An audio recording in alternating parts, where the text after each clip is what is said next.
Mike Bohn here at American Top Team with Kayla Harrison, who is getting ready for the PFL regular season finale, June 25th, main event.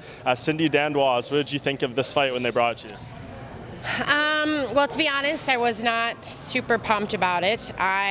This is like the one girl I didn't want to fight. Not stylistically or anything. I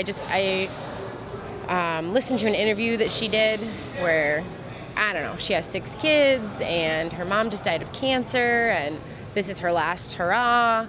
And I was like, damn, I really don't want to put the nail in the coffin. But it is what it is. You know, I'm not in charge of the matchups. I'm not in charge of matchmaking. So it's time to go out there and do business, you know? I was going to say, I know you said repeatedly after the last fight, I just want someone coming off a win and kind of wish ungranted, but I didn't know all that other stuff, so that's kind of what you're thinking more about rather than the fact she's not coming off a win. I mean, obviously I did want to fight someone who was coming off of a win. I said that. And I didn't want to fight her just because of the personal stuff that I read about her, but, you know, I definitely have not been getting anything I've asked for, so I'm not surprised.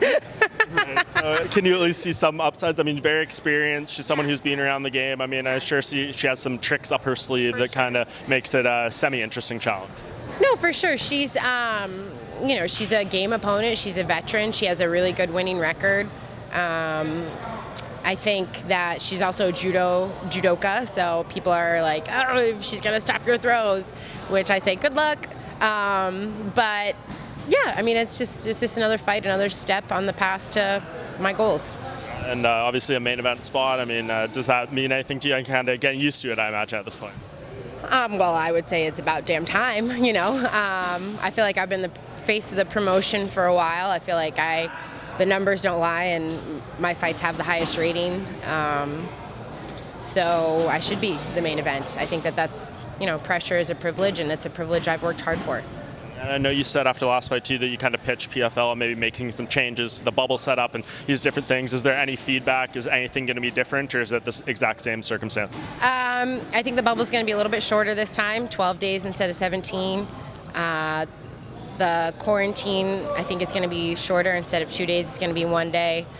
I don't know about the outside time or anything like that. I'm not entirely sure. I haven't heard more about that, but I tried to talk to the PFL powers that be on behalf of the fighters and behalf of the employees. So hopefully they heard me. I have not to the bubble yet, so I guess I'll let you guys know when I get there. Outside time, you make it sound like prison. Yeah, no, I mean, it's like, yeah, you don't get to touch the earth, you know, and for someone who lives in sunny South Florida, who's used to being in the sunshine every day, or used to, I don't know, I think that there's some kind of mental health benefits to being outside, and if you want your athletes to perform at their absolute best, you need to give them the absolute best, so hopefully they've made some changes.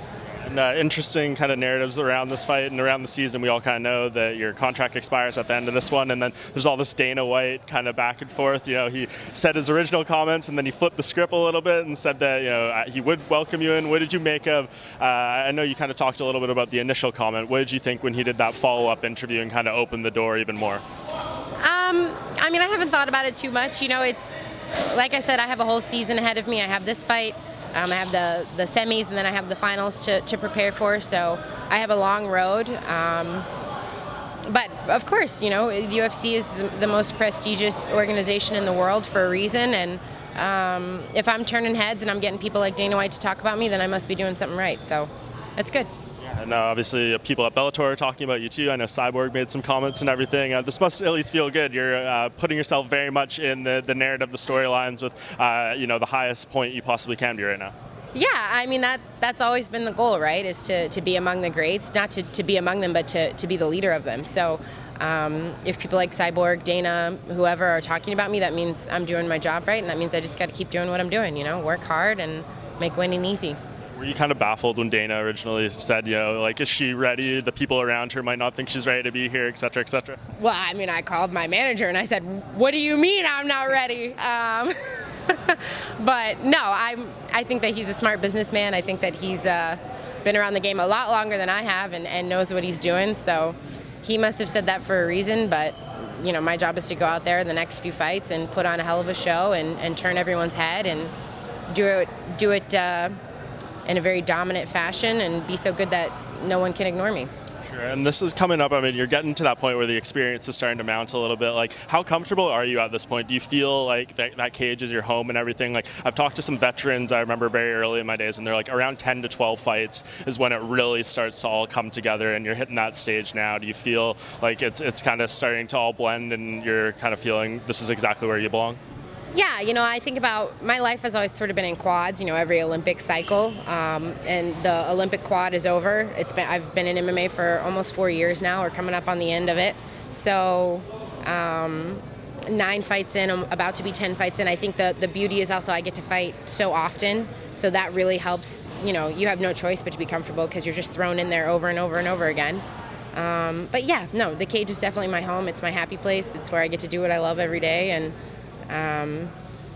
yeah, I mean, for sure. I think I don't know if I'm calling myself a veteran, but I'm getting comfortable, which is scary. Yeah, and for these, you get through this one, the next 2, you will be facing people coming off wins, right? So does that at least make you happy?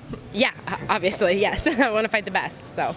Awesome. So how do you see this fight playing out, and how do you win? Is it going to be another quick one? The last fight was the quickest fight of your career, so are you going to beat that one?